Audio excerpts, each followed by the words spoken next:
If Muhammad sallallahu alayhi wasallam was here today, watching all the brothers and sisters divided on the sunnah he gave, he'd be screaming out to the ummah of this world saying you're to blame. Assalamu alaikum wa rahmatullahi wa barakatuh. Welcome to another episode of Contemporary Islamic Issues on Huda TV. I'm your host, Arqam Rashid. This episode is a continuation of last episode in which we were speaking about free mixing and gender interactions in Islam. So let's start off by welcoming and introducing our wonderful guest, Sheikh Asim Al-Hakim. Assalamu alaikum and welcome to the show. Wa alaikum assalam wa rahmatullah, and jazakumullah khair for having me. Sheikh, it's always wonderful to have you. I say it in every episode, but it truly is. And obviously last episode we've laid down some of the foundations and you've spoken about the different societies, how they interact between genders within their societies, and you gave a wonderful breakdown of the different types of scholars. You said there was the scholar of the government, the scholar of the ummah, or the people, and the scholar of the Quran and the Sunnahs, the scholar of the millah.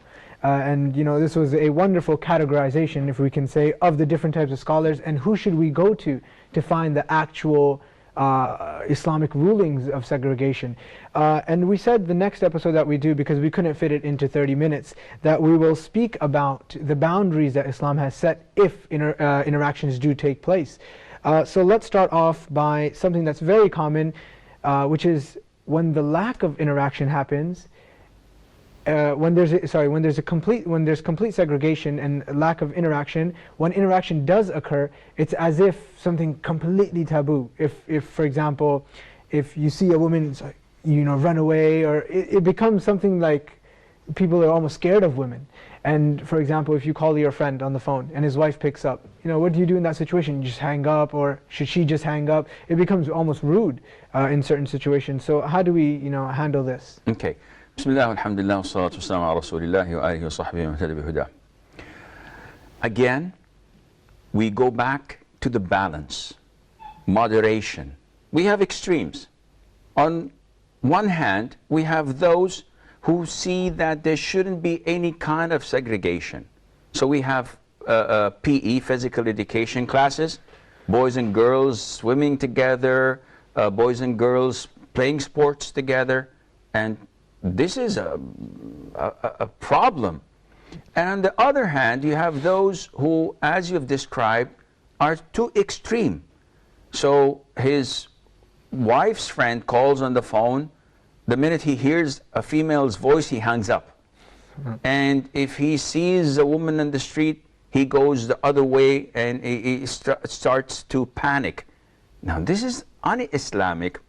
The middle path is that you follow the Quran and the Sunnah. In terms of looking, it is the right thing to do not to look, to lower your gaze. This is what Islam tells us in Surah An-Nur. Allah Azza wa Jal says, قُلْ لِلْمُؤْمِنِينَ يَغُضُّ مِنْ أَبْصَارِهِمْ. Say and tell the believers to lower from their gaze. Meaning that not to completely not look, because someone says, okay, I'm going to drive, I'm not going to look, I'm going to lower my gaze, boom. Are you insured? What happened? He said, Akhi, the Quran told me to lower my gaze. He said, يَغُضُّ مِن, يعني from, but not all of it. And that is the similar thing when it comes to doubting. اجتنبوا كثيرا من الظن. Avoid a lot of suspicion and speculations, because some of it is sinful. Okay, what about the majority? The majority can't be truthful. But due to the influence of this little, the whole thing is haram. And due to the influence of your gaze, because it's like a poisoned arrow, you may look at this woman, she's ugly. The other one, she's fat. The third one, she's short. And you take this as a trend. And you look and send your gaze freely without any problem. But when the right moment clicks, Shaitan knows what makes you tick. So when she comes, that is the love of my life.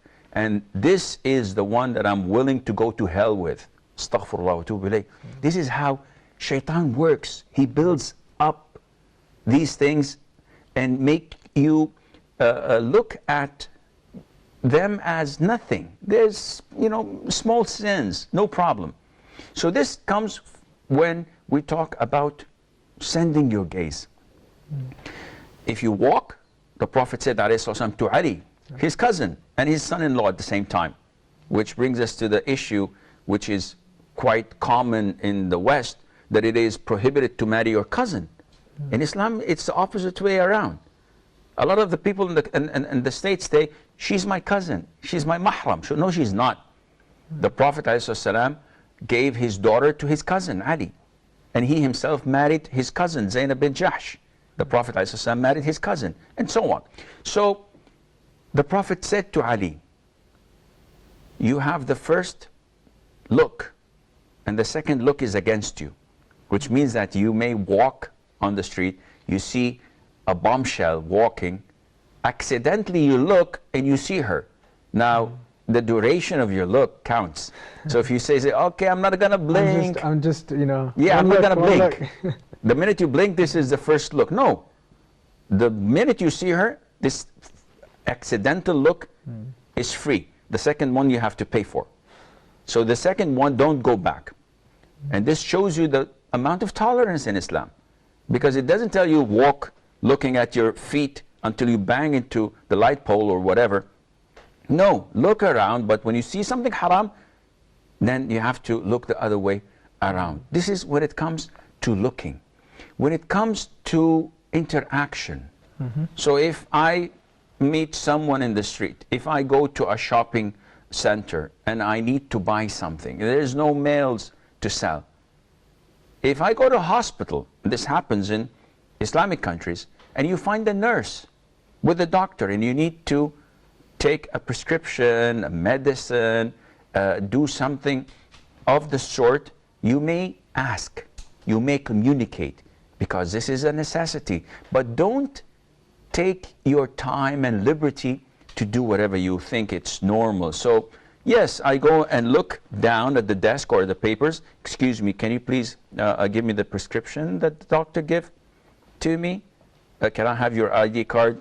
Without looking. But if you go and start flirting, say, hi, you look her in the eyes with a big smile and say, hi, I need my prescription, please. Haven't we met before? God, we have to stop meeting like this. What are you doing? Oh, cracking jokes? They say, okay, part of being a Muslim, I have to be, like hip, and I have to make an influence over the others because I want to give da'wah. What kind of a da'wah is this? This is da'wah to hell, not da'wah to Islam. Islam tells you to be respectful, to maintain your dignity. Cracking jokes with the opposite gender, flirting and talking cheap like this is not Islam. So it tells you to be moderate. In some societies, the voice of a woman, they consider it to be a awra. It's a taboo. And they refer, some of the Bedouins, not the practicing Muslims, some of the nomads, they refer to their wives and daughters as in a third-party way. So, the family and I went to this place. May Allah Azza wa Jal protect you. So they put words to show that they are dishonored of having women attached to them. Some of them even put them in the back seat when they drive. So he put his wife in the back seat. And this was long ago done by ignorant people. But they have this form of being extreme and looking down at women. Islam doesn't treat women like this. In the Quran, Surah Al-Mujadalah, a woman came to the Prophet ﷺ when he was with his companions and asked about a question. They heard her voice. The Prophet didn't say to her, don't speak to me in front of these men, they're not mahram. No, she was abiding by the hijab, and she communicated to the Prophet ﷺ without softening her voice. Sometimes you get a call from a female operator or a sales or marketing agent. Assalamu alaikum. what the heck is happening? What are you doing? And some of them speak in a very luring voice. Is this Islam? Is this moderate? Islam prohibits this. Allah Azza wa Jal says, وَلَا يَخْضَعْنَ بِالْقَوْلِ فَيَطْمَعَ الَّذِي فِي قَلْبِهِ مَرَضٍ. And they should not soften their voice and speak in an ill manner, so that those who have illness in their heart would not be lured and tempted. Allah Azza wa Jal is protecting our hearts, is purifying our hearts. So you have to be balanced between the two. Not to lift all veils and barriers and have it free mixed and nothing is banned, and at the same time not go to extremes and treating them as HIV positive people that you have to quarantine yourself from. Okay, another very contemporary issue when it comes to gender interactions and gender mixing. I mean, obviously there's rules for what is the awrah of a woman in Islam, and there's rules for what is the awrah of men, what is considered private parts, what they have to cover under Islamic law. Now, many people say that because society has sexualized men to a new extent that was never done before. You know, there's many ads with men without their shirt, you know, showing abs, and they're saying that the society nowadays have sexualized men in a way that was never done before, that it's not fair that the men's awrah is until the navel, and you know, women have to cover, you know, a lot more. How do we deal with situations like this? Women come up with the idea that, well, we're attracted to men in the same way. I mean, especially because they're so sexualized nowadays that, you know, how come men can walk without shirts? I mean, this will be attractive as well, just as a woman, you know, if she's uncovered. So. Well, I beg to differ, because this is not the case. You never see in a TV ad a man making an ad of his Mustang GT or driving a beautiful bike shirtless. Unlike women, you would find an ad for a truck's tire, and the woman is wearing a bikini. What's the relation between a tire of a truck and the woman being nude? Women are being sexualized, given as a symbol of sex. And this is part of degrading women in the West. They say that we have segregation in Islam, and we are degrading women and suppressing them and doing all this, the whole 9 yards of Fox TV and CNN, etc. But actually they're the one who are doing this and exposing women to a lot of fitna and making them as sex symbols. And that's why they have the highest rate of rape worldwide. Like in an FBI report I read a couple of years ago, there's a woman being raped in the US every 3 or 7 seconds. Now, what is this? And this is a free country. We have no segregation. Men and women are alike. They go to universities, high schools, and everything is, alhamdulillah, we're civilized. No, you're not. Think again. This is not a civilization. This is not something to be proud of. What you must be proud of maintaining the dignity and honor of the people. Alhamdulillah. And these are not man-made laws. These are divine laws to protect. Now, what was the question again? I forgot. Well, the question was that basically nowadays men are also sexualized as women. Okay, so okay, I get the question. They say that women have desires and they look at men as men look at them, and this is completely false. Out of experience, if you get 100 men, and some of them are practicing Muslims, some of them are not, some of them are disbelievers, some of them are believers, and you get a bombshell to walk in between them, I guarantee you that 99% of them will have their heads turned, and they would look. Even 100 for the first letter. Probably. and they will be, wow. This is man's nature. But if you have 100 women, Some of them are veiled, some of them are not, some of them believing. And you get like Tom Cruise or George Clooney to walk in between, because probably they're married or they have still some bashfulness and chastity in them. So men are far worse than women when it comes to sending the gaze and looking, etc. And that is why in Islam, men are allowed to marry up to 4, so that they can curb this desire in a lawful way, while women by nature can only love one man. This is the norm. Maybe there is something that is abnormal or unnatural with some women who have lost all types of modesty and chastity, but this is rare. And this is why they say, torn between 2 lovers, feeling like a fool, loving both of you is breaking all the rules. By a disbeliever's definition, she's torn between 2 lovers because she only loves one. And this is the nature of women. Now I want to get further into, or just a little further into segregation, but before we do that, we're going to go for a short break, so stay tuned.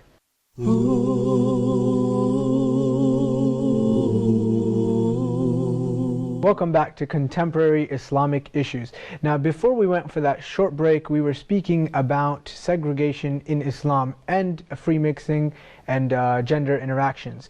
And we said when we were going to come back from that break, we'll get further into segregation. Now, Sheikh, many people say, I mean, we spoke about the rules on segregation in Islam, but many people say, well, segregation isn't from Islam. It's a completely new thing. If we look at the Prophet ﷺ's time, we can see that in his mosque, it wasn't segregated. Men and women didn't have this barrier in between them. Women prayed in the back and men prayed in the front. So this is different to what we have nowadays, whereas some masajid have different rooms for women. So is this from Islam, or is this a bid'ah? Is this a new innovation? Okay, first of all, to say or claim that there was no segregation at the time of the Prophet ﷺ, this shows that a person who says this has no knowledge of the seerah, has no knowledge of the evolution of fiqh. Because we know that there are things and issues in Islam that took place in the very beginning, and then they were abrogated. Abrogated is to change the ruling. So we know that in the beginning of Islam, not covering the face was permissible. But then Allah Azza wa Jal made that mandatory specifically for the wives of the Prophet ﷺ, and then cascaded down to all women. They have to cover from head to toe, only having the ability to have an opening in the face veil to look from when they go out. Of course, if they are in their homes or within the vicinity of their mahrams and relatives, they can wear normal clothes and live normally. But when it comes to going out and being exposed to the public, they have to cover. And this is clearly illustrated in verse 53 of Surah Al-Ahzab and verse 59 of the same surah. In 53, Allah Azza wa Jal is addressing the mothers of the believers, that whenever the companions ask the mothers of the believers, that is the wives of the Prophet ﷺ, for utensils, for anything, they must ask them from beyond a veil. Why? Allah says, this is more purer for your hearts, the companions, and theirs, the mothers of the believers. And these are the most righteous segment or Muslims at that at any time. at all times. That's correct. So what about us? In verse 59, Allah says, O Prophet of Allah, Ya ayyuhan Nabi, tell your wives, your daughters, and the women of the believers, the believing women, to lower their garments from jalabibihin, so that they would not be identified, hence harassed. So a woman is identified by her face. So if you lower the face veil, nobody would harass her. But if she uncovers her face and she is a beautiful woman, most likely those who are or have sickness in their hearts would try to harass them or to do something that is unpleasant. The Prophet ﷺ was addressed to tell his wives to do this in 59. But we also know that they were ordered to veil in 53. So it's the same order to them and to his daughters and to the women of the believing men. Which leads us to the conclusion that at the time of the Prophet ﷺ, there was a time when women used to unveil. But then this was abrogated and the Prophet ﷺ was ordered to order them to cover completely. At the time of the Prophet ﷺ, there was a time when it was permissible for women and men to sit in the same room. But then came the instruction to segregate. As for the masjid of the Prophet ﷺ, is totally correct to say that they used to pray in the same masjid. However, the Prophet ﷺ drew the line when he said that the best rows of men are the first, and the worst rows of men are the last. And the best rows of women are the last. And the worst rows of women are the first. So the closer men and women are together, the worse it is, which indicates that segregation was there. Not only that, when it comes to tawaf, for example, Mother Aisha, and this is an authentic hadith, wanted to perform tawaf, and her companion said to her, let's get closer to the Kaaba, because the closer you get, the narrower the circle is, and the quicker you can make it. Walk, yeah. So she said, are you crazy? Go alone. We were ordered to make tawaf as far as possible for men. I'm not going to go in. I'm going to be at the outside circle so that I would be segregated from interacting with men. So there isn't this notion of having free mixing with men and women at the time of the Prophet ﷺ. There were a handful of incidents. For example, when the Prophet ﷺ went to battle, he may have taken one or two of his wives to assist with taking care of the wounded. And this was in his presence, that is the presence of the woman's mahram, traveling with her, overlooking at her deeds and seeing that. She's not a fighter, she's not a warrior, but she could take care of the wounded and she can provide water to those who need it. So in this concept, in this frame of work, yeah, this is acceptable. But to open it freely and say, listen, free mixing was there. So I'm working 8 hours from 9 to 5 in the office, and next to me is a co-worker. And she comes with her miniskirts, putting a makeup like a clown, missing the red nose though, and she has soaked herself in a bottle of perfume, and then you say, Akhi, don't touch this. What is this? And you call this as the case at the time of the Prophet ﷺ? Definitely not. And this leads only to fire. This leads only to ignition. So one has to be realistic. So many times we hear muftis, scholars, saying that if the woman is properly dressed and Islamic conditions are fulfilled, she can work in a mixed environment, she can go to the university, mixed co-educated education, etc. These guys are speaking from their ivory towers. They've never been down to earth. Houston, we have a problem. You guys have to go down. Go to a university class. If I go to a university class and next to me are two gorgeous girls with the shorts and inappropriate dresses, and I'm trying to lower my gaze and she says, excuse me, can I have the homework of yesterday? I wasn't there. And I said, yeah, I have to be a good Muslim. I have to respect myself. Okay, here's this. Oh, thank you. You're a charm. And a few weeks later, good morning, good evening, and hi, how are you doing? So I cannot not respond to salam. Allah tells us that if you're greeted, you have to respond to it with a similar greeting or better. So, in my case, in my point of view, she says hi. I said, hi. What is this? I said, it's better to reply to the greetings.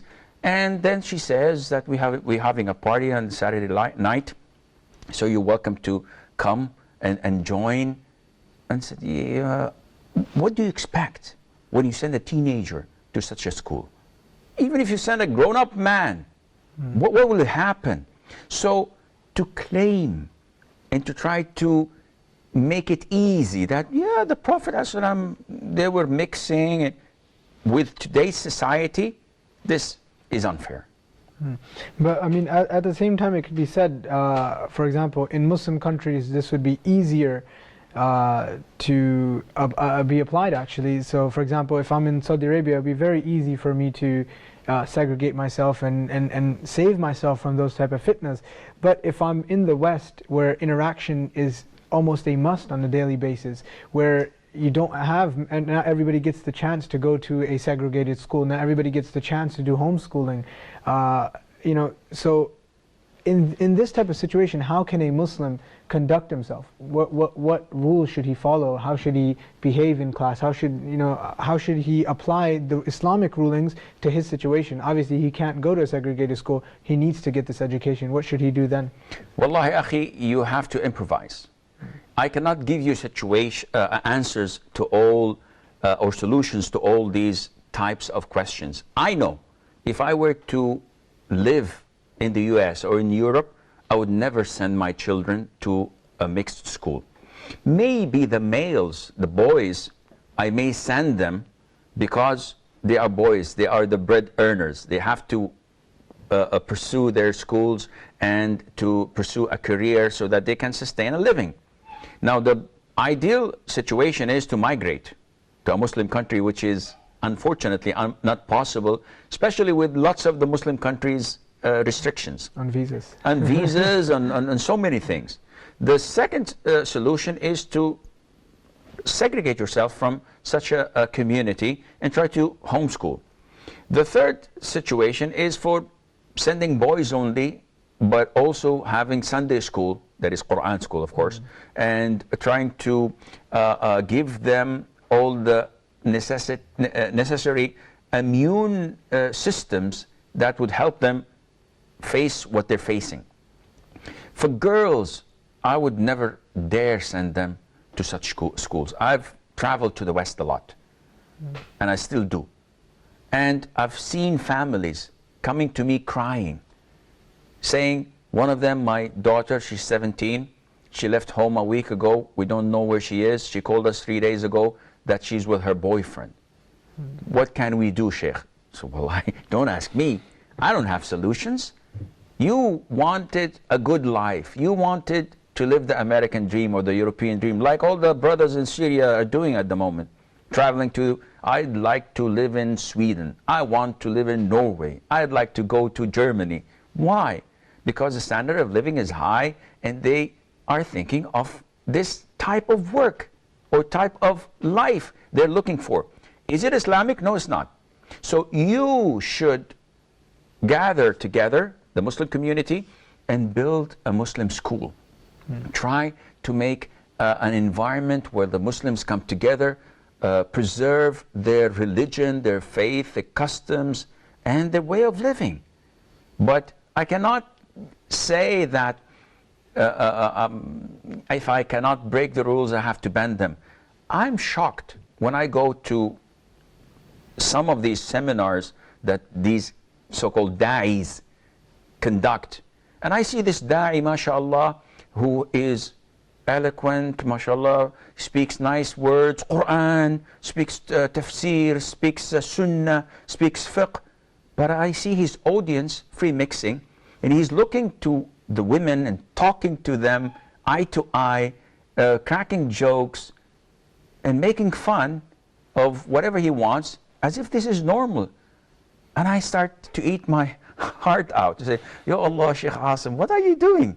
You're in the wrong place, you're in the wrong business. Akhi, May Allah Azza wa Jal protect us. Inshallah. If you can't walk the talk, if you can't abide by the sunnah, and you are being a role model to others in doing this. If the sheikh does this, then I can do it as well. I can sit next to a woman.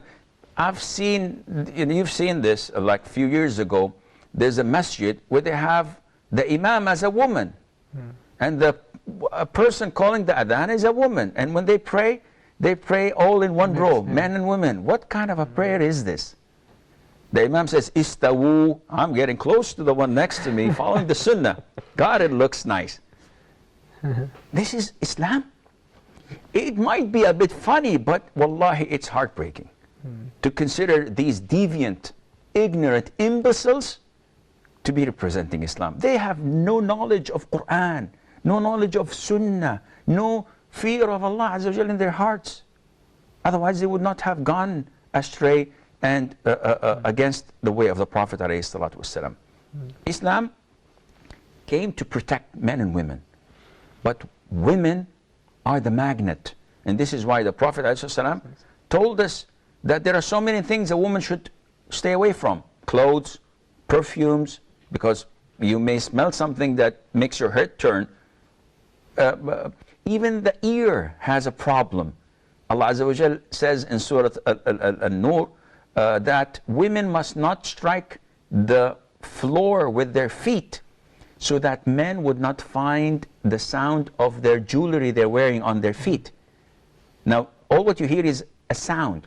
It's like a woman wearing high heels and walking, and you hear the sound of the high heels. Even if she is a goat camouflaged in the clothes of a woman wearing high heels, it still strikes a chord in your heart. Thank you very much, Sheikh Qasim al-Hakim. We're at the end of this episode. So once again, thank you very much. Dear viewers, I hope you enjoyed and benefited from this episode, and inshallah catch us for another episode of contemporary Islamic issues. And until then, may Allah subhanahu wa ta'ala bless us all. Assalamu alaikum wa rahmatullahi wa barakatuh.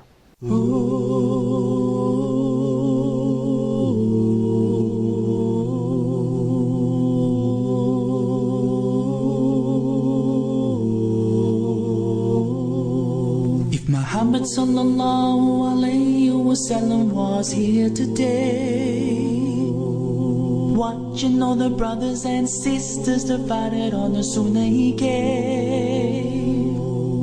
He'd be screaming out to the ummah of this world, saying you're to blame. Return to the guidance of Allah that will set you free.